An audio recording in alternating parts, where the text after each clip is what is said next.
Est-ce que l'éducation en France est limitée aujourd'hui? Elle est surabondante dans l'accès à l'information. La moyenne des enfants scolarisés passe entre 3 et 4 heures par jour devant un téléviseur. Ils reçoivent des tas d'influences, pas toujours bénéfiques, souvent beaucoup trop de violence et de jeux manichéens. L'accès Internet fait que les enfants ont accès à des bases de données d'une richesse prodigieuse. Mais le système scolaire est toujours très centré sur l'accumulation de savoir et pas encore assez sur l'expérimentation, sur le travail en équipe. Pas assez centré sur la vie réelle, le monde économique, le monde qui bouge autour. Je vais prendre un exemple simple. Quand est-ce que les Russes ont occupé Paris? Eh bien, dans l'histoire de France, ça n'est pas marqué. Or, ils sont restés 15 mois à occuper les Champs-Élysées et l'Île-de-France en 1814. Donc, on ne se rend pas compte que notre histoire, elle est très partielle. On s'intéresse à un fragment de l'histoire vu sous l'angle qui nous arrange. Je vais prendre juste la réalité de l'époque coloniale.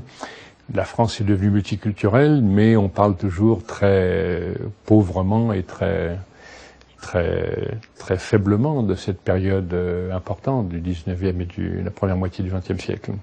Donc le rapport au réel que l'enfant peut construire va assez peu se construire dans le système scolaire. Les parents ont une responsabilité très difficile à exercer, puisque eux-mêmes doivent se rendre compte de comment est-ce qu'ils peuvent aider leurs enfants à se préparer au changement dans l'environnement. Si quelqu'un vit dans un environnement un peu clos, dans une région, avec des attaches fortes, etc., et qui porte pas un minimum un regard sur le monde, il ne va pas stimuler son enfant à apprendre des langues étrangères, à regarder comment les secteurs d'activité évoluent, trouver ses marques. La génération des moins de 30 ans est une génération précaire qui, malgré ceux qui arrivent à avoir un niveau de formation assez conséquent, ils ne sont pas du tout assurés de trouver un emploi en CDI, de pouvoir évoluer normalement, facilement. La compétition est extrêmement forte et il y a assez peu de garanties de trouver son chemin dans l'insertion économique. Donc pour les parents, c'est vraiment important de provoquer des opportunités d'aller voir ailleurs ce qui se passe, de faire voyager leurs enfants, de les stimuler dans leur curiosité, pour qu'ils découvrent le vrai monde et pas qu'ils aient la grosse surprise de leur vie à l'issue de leur études universitaires et qu'ils ne sachent plus vers quoi se tourner parce qu'il n'y a pas de débouché. La chose la plus importante, c'est de développer leur curiosité, non seulement vers le monde extérieur, mais leur curiosité d'eux-mêmes et des autres. Je reviens à Socrate, si on se connaît bien soi-même et que on se découvre en développant sa personnalité, en prenant en donnant des moyens pour s'exprimer, en allant faire du théâtre, en allant faire du sport, en allant faire des aventures, des challenges, des défis. On va se révéler dans l'action, on va se révéler dans l'expression.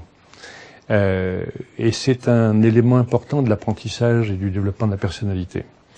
Si on part à l'aventure et qu'on part en voyage, si on s'intéresse à des sujets particuliers, qu'on les creuse, alors on va pouvoir, en étant tiré par la passion, explorer des aspects du monde extérieur et vérifier si on entre en résonance, si on a une attirance particulière. L'intelligence est précieuse, mais le désir est un élément moteur. Si j'applique mon intelligence à étudier en profondeur des sujets qui m'attirent, qui me plaisent, alors il n'y a pas de limite à l'investissement, à l'intelligence. Et on va pouvoir creuser abondamment, on va pouvoir approfondir, on va pouvoir s'exprimer dans un registre particulier. Et pour certains, ce sera l'étude de la biologie des systèmes vivants.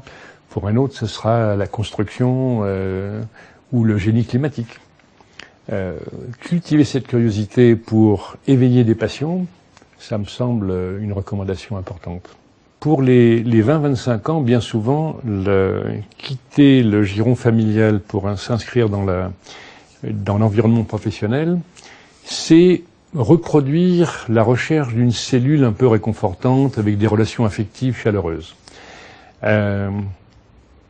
c'est pas tout à fait suffisant pour prendre sa place et pour amener sa contribution. Si on poursuit le mécanisme d'apprentissage et si on cherche à comprendre par l'expérimentation, en entrant à fond dans ce qui est proposé, on va apprendre beaucoup plus vite. Si on cherche pas simplement la sécurité affective de s'entendre bien avec les gens, ce qui est important, mais que on s'investit dans la découverte du milieu, de l'activité, du mode d'emploi, des us et coutumes de cet environnement-là. On va trouver ces marques beaucoup plus vite. Et ensuite, c'est oser s'engager pour donner toute sa mesure. Il y a le droit à l'erreur. On apprend en faisant des erreurs.